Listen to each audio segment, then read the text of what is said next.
আর এই মেয়েটাকে বাঁচিয়ে রাখলে চলবে না, না হলে যে আমার ছেলেটা তার যোগ্য প্রাপ্যটুকুও পাবে না।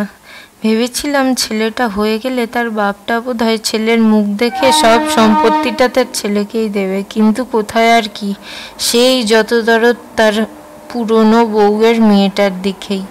মাটা তো মরেছে, কিন্তু মেয়েটাকে ঠিক রেখে গেছে আমার ছেলের সম্পত্তিতে ভাগ বসানোর জন্য। না, এরকম যদি চলতে থাকে তাহলে আমার ছেলেটা দেখছি কিছুই পাবে না। আজকে রাতের মধ্যেই মেয়েটার কিছু একটা ব্যবস্থা করতেই হবে আমাকে।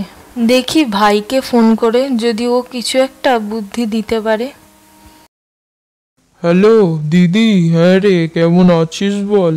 আর কেমন রে ভাই, তুই তো জানিসই। কেন রে, আবার কি হলো নতুন করে? আরে যতদিন না ওই মেয়েটার কোনো গতি করতে পারছি ততদিন আমার শান্তি নেই।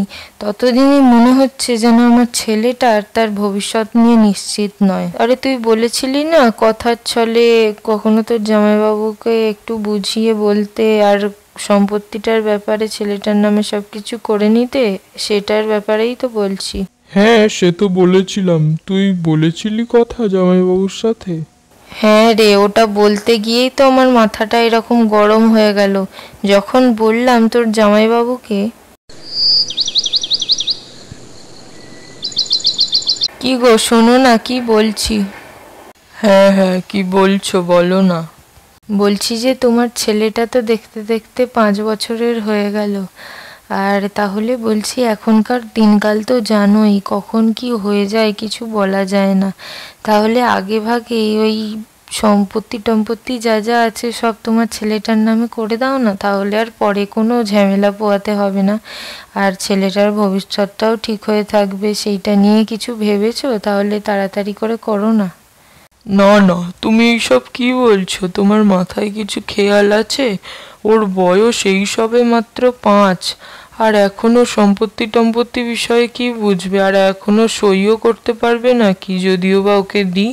কিন্তু আর আমার মেয়েটা কি বানের জলে ভেসে এসেছে? মা মরা একটাই মেয়ে আমার, ও কি কিছু পাবে না নাকি? ওর কি ভবিষ্যৎ বলে কিছু নেই? ওর মা যা যা গয়নাগাটি রেখে গেছে সবই তো ওরই প্রাপ্য। সেটুকুনি না হয় ওর থাকবে, তারপরে বাকি যা জমি জমা আছে সেটা না হয় খোকাকে দেবো। কি বলো? হ্যাঁ হ্যাঁ, ঠিকই বলেছ। তুমি আবার ভুল বলতে পারো। ঠিক আছে, যা বলছো ওটাই হবে। বুঝলি, এই সমস্ত কথা হয়েছিল তোর জামাইবাবুর সাথে। তাহলে তুই বল, এই সব কথাগুলো শুনলে মাথাটা গরম হবে না? মেয়েটার উপর রাগ ধরবে না? বল তুই। হ্যাঁ রে দিদি, ঠিকই বলেছিস। আমি তো প্রথমে বুঝতেই পারিনি। ঠিক ঠিক, এরপরে তো মাথাটা গরম হওয়াই উচিত। আর আমি তোকে বলতে বলেছিলাম, তুই বলার পরে যে এই রকমটা শুনতে পাবি আমি এটা আশা করিনি। আমার ভাগ্নেটা কি বানের জলে ভেসে এসেছে? ওই মা মরা মেয়েটার জন্য যত গয়না, ওই গয়নার কত দাম হবে বলতো আজকালকার দিনে? না না, ওইগুলোও আমার ভাগ্নেকেই পেতে হবে। দাঁড়া দিদি, আমি দেখছি মেয়েটার কি ব্যবস্থা করা যায়। কিছু একটা করতেই হবে, মেয়েটাকে সত্যি আর বাঁচিয়ে রাখা যাবে না। কবে আর দেখবি ভাই? আমার তো মনে হচ্ছে না এক্ষুনি যেন। তুই কি বলতে চাইছিস দিদি? তুই কি খুব তাড়াতাড়ি মেয়েটার সঙ্গে কিছু করতে চাস? তাড়াতাড়ি নয়, আজকেই, আজ রাতেই আমি কিছু না কিছু একটা ওই মেয়েটার ব্যবস্থা করেই ছাড়বো। তুই যদি আমার সাথে থাকতে চাস তাহলে চলে আসিস রাত্রির বেলা আমাদের বাড়ির পিছনের ঝোপটায়।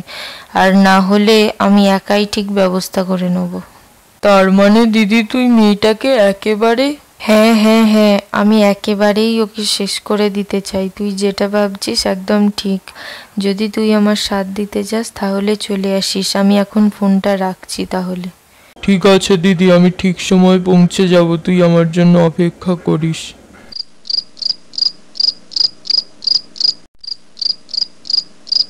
দাঁড়াও, তুমি সম্পত্তি নেবে? আজকেই তোমার শেষ রাত। মা মা, তুমি আমায় কোথায় নিয়ে যাচ্ছ? ওই তো রে ওখানে, জানিস না ওই মাঠেতে একটা বড় মেলা বসেছে, ওখানে তোকে নিয়ে যাব। কত মজা হবে, কত দোকান বসেছে ওখানে, তোকে কত খেলনা কিনে দেব, কত খাবার বসেছে, খাবার কিনে দেব, প্রচুর আনন্দ হবে দেখিস। ওমা, ভাই যাবে না? ভাই তো মেলা দেখতে খুব ভালোবাসে। চলো না মা, ওকেও ডেকে আনি, ও তো ঘুমাচ্ছে। ওকে নিয়ে গেলে অনেক আনন্দ হবে, দেখবে আমরা দুজনে মিলে খেলনা কিনবো, খাবার খাবো। ওকেও নিয়ে আসি, চলো না মা। ওখানে ভাই যাবে না। ভাই গিয়ে কি কাজ আছে ওখানে? তোর একারই কাজ আছে আজকে, চল তাড়াতাড়ি। আমার একার কাজ মানে? কি কাজ বলো না মা, ওখানে গিয়ে কি কাজ আছে? আমাকে কি কিছু কাজ করতে হবে? বলো না মা, বলো না। দিদি দেখ রে, আমি চলে এসেছি। ও মা, মামা তুমিও চলে এসেছো? তার মানে তুমিও আমাদের সঙ্গে মেলায় যাবে না? তোর শুধু ভাইটাই এলো না, কত আনন্দ হতো ভাইটা এলে। ঠিক আছে চলো, আমরা তিনজনেই যাই, অনেক আনন্দ হবে, বলো মা। হ্যাঁ রিমা, আনন্দ তো হবেই, কিন্তু সেটা তোর না আমাদের, সেটাই দেখার। এমন করে মামা বলছে যেন নিজের মায়ের মামা, মানে নিজের মায়ের পেটের মামা। একবারে গুনলে না গা জ্বলে যায় একবারে। মা আর কতটা বলো না, কত পায়ে লাগছে দেখো। আর কত দূর হাঁটতে হবে মেলাতে যাওয়ার জন্য? আর একটুখানি কষ্ট করে চল মা, দেখবি এক্ষুনি তোর শান্তি, মানে হ্যাঁ আনন্দ আসবে দেখবি। বলো না গো মা, বলো না কোথায় মেলা, বলো না। আ এই কি মামা, তুমি তুমি আমার পিঠে। আহা! চল রে দিদি, কাজ শেষ। এবার একে কি করবি? এখানেই রেখে দিয়ে চলে যাবি নাকি? না না, এখানে রাখলে কি করে চলবে? যদি পুলিশ কেস হয়ে যায় তখন কি করব? আমরা তো বাজেভাবে ফেঁসে যাব। তখন কি ওই ছোট ছেলেটাকে রেখে আমরা দুজনে জেলের ঘানি টানবো নাকি? চল, তার থেকে ভালো এখানেই কোথাও গর্ত করে ওকে পুঁতে দিই বরং। ঠিক আছে, তাই করি, চল। মা, ও মা, তোমরা কোথায় গিয়েছিলে? আর মামা কখন এলো? আমি দেখলাম যে তুমি দিদিকে নিয়ে কোথাও গিয়েছিলে। তুমি কি লজেন কিনতে গেছিলে? তাহলে আমার লজেনটা কোথায়? আমার লজেনটা দাও না মা, দাও না, দাও না, দাও না। ও ও বাবা, তুই তুই জেগে পড়েছিস? কখন জাগলি? ও তুই দেখেছিস বুঝি, তাই না? দিদিকে নিয়ে যাচ্ছিলাম আমরা। হ্যাঁ, আমি দেখলাম তো। তুমি দিদিকে ঘুম থেকে উঠিয়ে কোথায় একটা নিয়ে চলে গিয়েছিলে। কোথায় গিয়েছিলে বলো না মা? না না বাবা, আমরা লজেন্স কিনতে যাইনি। আসলে আমরা ওই তোর দিদিকে মামার বাড়িতে রাখতে গিয়েছিলাম। মামার বাড়িতে তোর দিদিকে রেখে এলাম, আর মামা আমার সাথে চলে এলো, দেখ না। মা, আমিও তো তাহলে মামার বাড়ি যেতাম। তুমি আমাকে একা ছেড়ে কেন দিদিকে শুধু দিয়ে এলে বলো না? আমিও সেখানে যাব।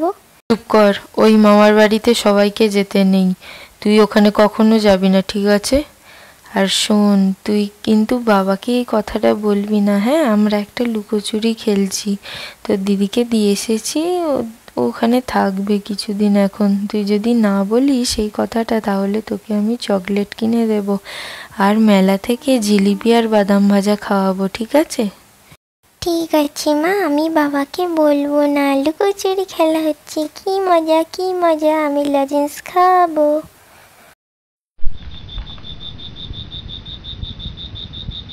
মা, মা তুমি কেন আমাকে মেরে ফেললে এরকম ভাবে, এত কষ্ট দিয়ে?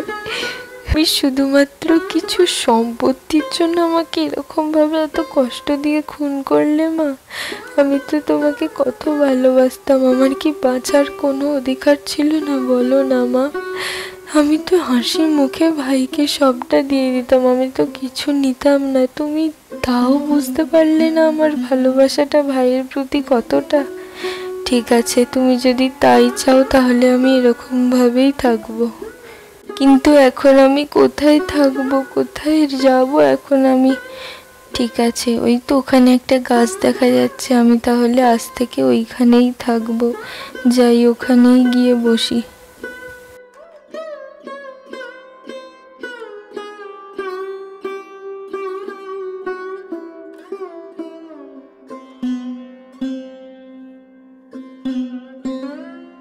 প্রভু, এই মেয়েটার সঙ্গে এতটা খারাপ হলো, ও কি এইসবের যোগ্য ছিল বলো তুমি? ও ও যখন বেঁচে ছিল কত নিষ্ঠা ভরে ভক্তি ভরে আমাদের দুজনকে স্মরণ করতো, আমাদের পুজো করত। তাহলে কেন প্রভু, কেন ওকে এরকমভাবে মারা যেতে হলো? এত কষ্ট পেয়ে আপনি সব দেখেও কি করে চুপ করে থাকতে পারলেন প্রভু? আপনি যে ভক্তের ভগবান, ভক্তের জন্য আপনি কত অবতার নিয়েছেন, তাহলে কেন এই মেয়েটাকে আজকে আপনি বাঁচাতে পারলেন না প্রভু? বলুন না। শোনো হে লক্ষ্মী, আমি সব কিছু ভেবেচিন্তেই করি, আর যেহেতু ওর নিয়তিতে এটা ছিল সেই জন্য এটা তো হতেই হতো, কিছু করেই এটা খণ্ডানো যেত না।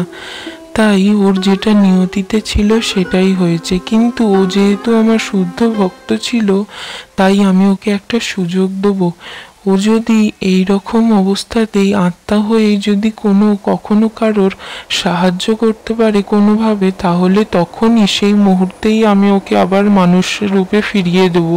ঠিক যেমন বয়সে ও মারা গিয়েছিল, ঠিক সেই রকম বয়সেই ওকে আমি ফিরিয়ে দেবো আবার এই ভুলোকে।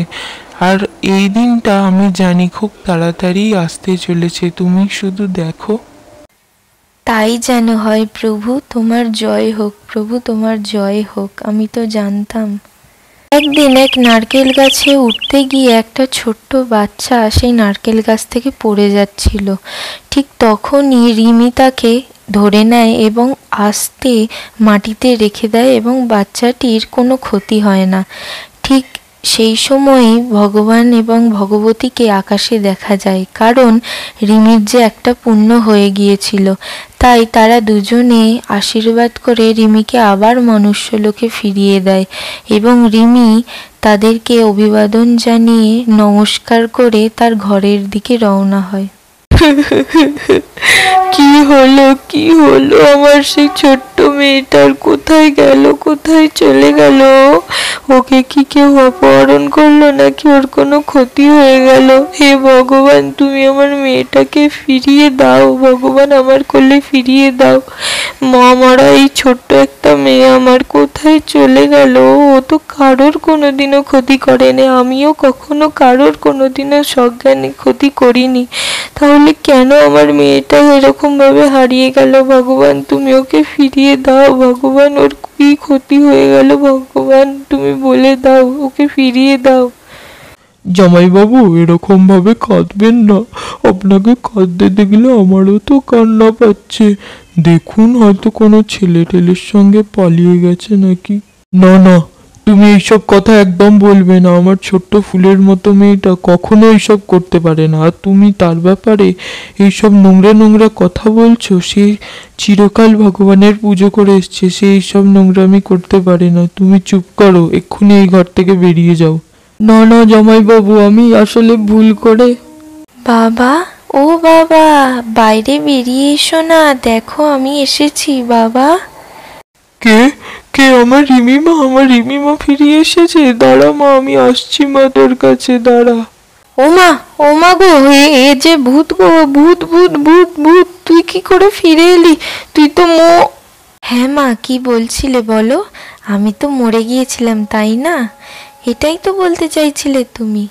আসলে তুমি আর মামা দুজনে মিলেই তো আমাকে মেরেছো, তাই জন্যই এরকম ভূত ভূত বলে চেঁচাচ্ছ। কিন্তু ভগবানের কত কৃপা দেখো, আমি মরে যাওয়ার পরেও সে আমাকে ফিরিয়ে দিল। তাই তো ভগবানকে সবসময় ভক্তের প্রতি কৃপাবৎসল বলা হয়। ভগবানকে আমি সারা জীবন পুজো করে এসেছি, আর তাই দেখো, ভগবান আজ আমাকে মারা যাওয়ার পরেও বাবার কোলে ফিরিয়ে দিয়েছে। তাই না? তোমার বুদ্ধি কষ্ট হলো, তাই না? না না, এটা হতে পারে না। এই মেয়েটা আবার আমাকে জ্বালিয়ে খাচ্ছে দেখছি। বেশ দুদিন শান্তিতে ছিলাম, আবার মরে যাওয়ার পরেও আবার আমার ছেলেটার সম্পত্তি নেওয়ার জন্য ফিরে এসছে। দেখ তোকে আবার আমি কেমন মারি। দাঁড়ান, আপনি আর এই ভুলটা দ্বিতীয়বার করতে যাবেন না। আপনি কি ভেবেছেন আপনাকে আর কেউ আটকাতে পারবে না? রিমি একবারে আমাদের সঙ্গে করেই নিয়ে এসেছিল সবটা বলে, আর আপনি সব কিছু বলে আরও আমাদের কাছে প্রমাণ করে দিলেন। এখন চলুন দিদি আর ভাইয়েতে দুজনে আমাদের কাছে।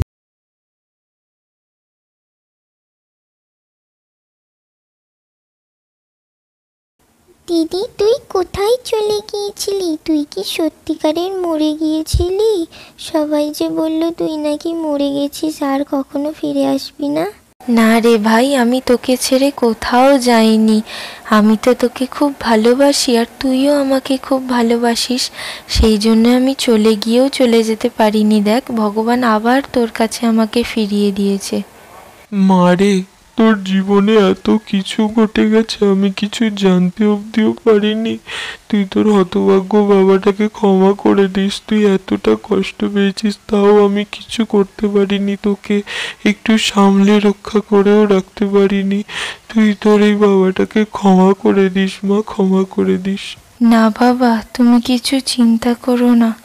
আমার কপালে যা ছিল তাই হয়ে গেছে, আর তুমি এইসব নিয়ে ভেবো না। এখন শুধু ভাবো যে ভগবান কতটা কৃপাময় যে আমাকে আবার তোমার কোলে ফিরিয়ে দিয়েছে। তাই বলো, জয় জয় শ্রী রাধা মাধবীর জয়, জয় জয় শ্রী রাধা মাধবীর জয়। আর আকাশের ওপরে দেখা যায় ভগবান এবং ভগবতী দুজনে মিলে হাসছে। তাই তো বলা হয় যে ভগবান তার শুদ্ধ ভক্তদের কখনো কোনো ক্ষতি হতেই দেয় না। যখনই কোনো বিপদ আসে, ভগবান নিজের বুক দিয়ে তার সন্তানদের আগলে রাখে। তাই তো সবাই বলে, রাখে হরি মারে কে।